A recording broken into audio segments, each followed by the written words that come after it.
मुरादाबाद उजाला में स्वागत है आपका।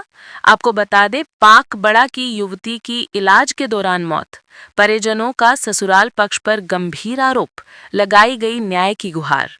मुरादाबाद के पाकबड़ा की एक युवती की मौत ने पूरे परिवार को शौक और आक्रोश से भर दिया है। 1 वर्ष पहले शादी के बंधन में बंधी शाइस्ता परवीन की इलाज के दौरान हुई मृत्यु को लेकर अब उसके परिजन गंभीर आरोप लगाते हुए न्याय की मांग कर रहे हैं। प्राप्त जानकारी के अनुसार पाकबड़ा निवासी शाइस्ता परवीन पुत्री शमसाद हुसैन का विवाह लगभग 1 साल पूर्व जनपद संभल के गांव छेरा निवासी डॉक्टर नदीम पुत्र भूरा प्रधान के साथ हुआ था। परिजनों के मुताबिक शादी के कुछ माह बाद से ही शाइस्ता के ससुराल में तनाव बढ़ने लगा। शाइस्ता के मायके वालों का आरोप है कि डॉक्टर नदीम द्वारा अस्पताल निर्माण के लिए 20 लाख रुपए और क्रेटा गाड़ी की मांग की जा रही थी। परिवार का दावा है कि इस आर्थिक दबाव और मानसिक प्रताड़ना के चलते शाइस्ता अक्सर परेशान रहती थीं। क्या नाम है? मेरा नाम शमसाद अली है। जी कहाँ के रहने वाले? मैं बुध बाजार पाकबड़ा का रहने वाला हूँ और मैंने अपनी बेटी की शादी 24 नवंबर 2024 को की थी नदीम के साथ। नदीम बाप का नाम भूरे छचारा के रहने वाले हैं और बहुत अच्छी शादी की थी। मैंने बेनी गाड़ी दी थी, बहुत अच्छी शादी की थी और सब कुछ सही था।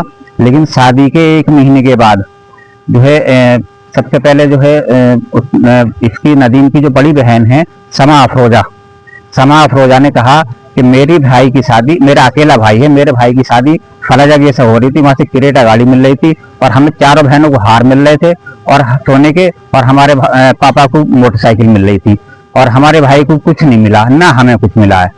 उसके 2 महीने के बाद उसका देवर है, उसके देवर की शादी हुई तो वो उसकी शादी में मिली क्रेटा। तो तब से वो ज्यादा कहने लगी कि मेरा देवर कुछ भी नहीं करता, फिर भी उसको क्रेटा मिली है, मेरे भाई के पास डिग्री है, BAMS है, डॉक्टर है, मेरे भाई को कुछ नहीं मिला और हमें कुछ नहीं मिला, मेरा अकेला भाई है। बार बार वो हमें इसी चीज की प्रेशर देती थी।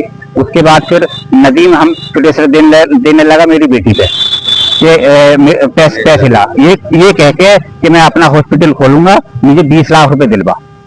बेटी ने मुझसे नहीं कहा, अपने भाई से कहा कि भाई अब्बू को मत बताना, क्योंकि अब्बू की तबीयत सही नहीं रहती। अब भाई ने मुझसे एक बार कहा कि अब्बू ऐसा करो कि अपनी बहन है और इसको जो है कुछ पैसे दे दो जो ये अपना हॉस्पिटल खोलने। तो मैंने लगभग 3 महीने पहले 5 लाख रुपए उसको दिए कि ले अपना तू ये कर, कुछ तू लगा और बाकी और मैं इंतजाम करूंगा। ये देने के बाद भी फिर भी वो प्रेशर बनाता रहा। मैंने कहा पहले कम से कम कोई जगह तो देख लो, तलाश कर लो, उसके बाद में जितना हो सकेगा मैं करूंगा, कुछ तुम करो। मैंने उसके बाप से बात करी, भूरे से, प्रधान से। मैंने कहा कि प्रधान जी कुछ आप लगाओ, कुछ मैं करूंगा, दोनों का काम हो जाएगा, दोनों पर थोड़ा थोड़ा हो जाएगा। भाई आप नदीम से बात करो, मुझे कोई मतलब नहीं इस बात से, तुम वो कह रहा तो उसकी बात सुनो। ये कह के उसने मुझे टाल दिया। अब क्या हुआ? अब ये हुआ, अभी मेरी तबीयत खराब थी, 17 तारीख को मुझे हार्ड हुआ था, मैं एडमिट हुआ। उसके बाद अभी बेटी मेरी आई थी और उसमें 17 मंडे को मेरी बेटी घर आराम से गई, दोनों के साथ में घर से गई और जाके रहने लगी। पता चला अब बुध के शाम को मैं सोया हुआ था, मुझे कोई पता नहीं, बेटे को फोन आया, बेटे को फोन करके उसने कहा, बोले सलमान भाई तुम आ जाओ, इसे ले जाओ, नहीं तो देख लो मैं कुछ भी कर सकता हूँ उसके साथ।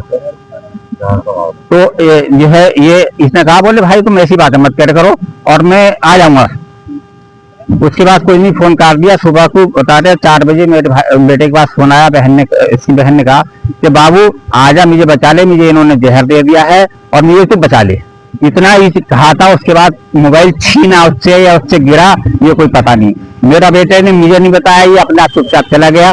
वहां जाके 5 बजे जब वो पहुंचा तो इसने कॉल करी, दोनों नंबरों पे कोई कॉल नहीं उठाई। दरवाजा बजाया, 3 घंटे मेरा बेटा बाहर खड़ा रहा सड़क पे, गाड़ी में बैठ गया 3 घंटे।